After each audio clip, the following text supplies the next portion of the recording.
फिर अभी जैसे बहुत सारे कंपनी जो ऐसे कि विदाउट रीजन टर्मिनेट कर देते हैं लाइक एम्प्लॉयज को एंड जब एम्प्लॉय छोड़ के जा रहा होता है तब 2 मंथ्स नोटिस 3 मंथ्स नोटिस होता है बट कभी कभी क्या होता है कंपनीज बोलती है कि नहीं कल से मत एंड सैलरी भी नहीं देंगे तो ये केस में क्या करना चाहिए एम्प्लॉय ने इसमें आप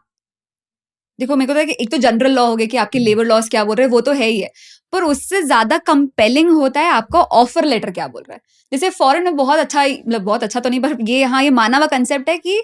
एट लार्ज ये चीज होती है तो एट लार्ज प्रैक्टिस क्या हो रही है अगर समझो कि कंपनी बैंकरप्सी के लिए फाइल कर रही है या फिर वो ही नहीं हो रहा तो आप फिर लेबर लॉ में करके क्या करोगे इसलिए ऑफर लेटर का जो कॉन्ट्रैक्ट होता है उसकी चीजें समझनी चाहिए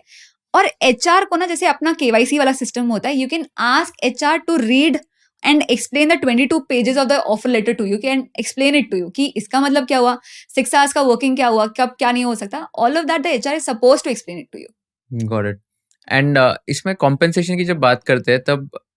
अगर ओवर टाइम काम करते हैं तो इज इट लाइक अलाउड कि okay then you can ask for extra compensation या कैसे होता है वो मेरे ख्याल से the maximum ceiling is at 9 hours कि एट अ स्ट्रेच आप 9 आवर्स करवा सकते हो एंड इफ द 8 आवर्स और 9 hours not sure but if you are stretching that आपको मतलब आपको कंपेंसेट किया जाएगा या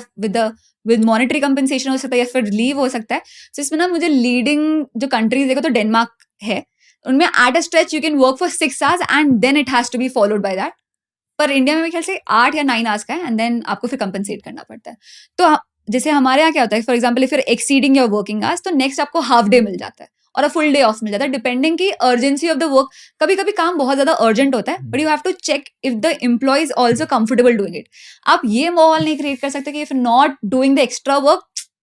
आई don't think it can work वैसा pressure tactic will not work So let's say if a manager or a boss is forcing the employee कि नहीं काम तो करना है इतना तो करना ही पड़ेगा and the employee is saying कि नहीं मतलब अभी नहीं हो पाएगा और maybe like it's a peak right now अभी tomorrow कल करना है तो ये केस में employees कुछ action ले सकते हैं? They can take action तो इसलिए ना बहुत जरूरी होता है कि verbal communication की जगह you have proof of everything. If they are saying something, ask them to send you a mail or ask them to send you a chat. अब तो बहुत सारी चीजें Google chat या फिर shift हो ही चुके हैं but whatever you're doing, have proof of everything. अगर तुमको लग रहा है वो डायरेक्टली भी नहीं बोल रहे जैसे फॉर एग्जांपल अगर तुम इस ट्रिप पे नहीं चलोगे तो आई डोंट सी कि तुम इस साल प्रमोशन देख पाओगे या फिर इंक्रीमेंट देख पाओगे all of that you should have proof and that can not be used all these जैसे अगर तुम संडे को नहीं काम करोगे तो यार ऐसे थोड़ा काम चलेगा इतना तो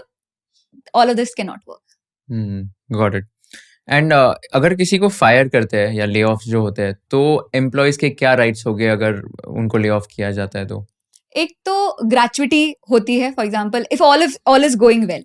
तो अगर आप किसी कंपनी में 5 साल से ज्यादा के लिए काम कर रहे हो तो ग्रेचुइटी से कि हर साल जो आपने उस कंपनी में बिताए उसका आपको 15 डेज का पे मिलना चाहिए. If you learned something new from this video, do share it with your friends and subscribe to this channel so that we can bring you the best content possible. Also, if you want to watch this entire episode, click on the link in the description box and you can go to Kushal Lodha YouTube channel and watch the entire podcast episode. Thank you so much for watching this and have an amazing day.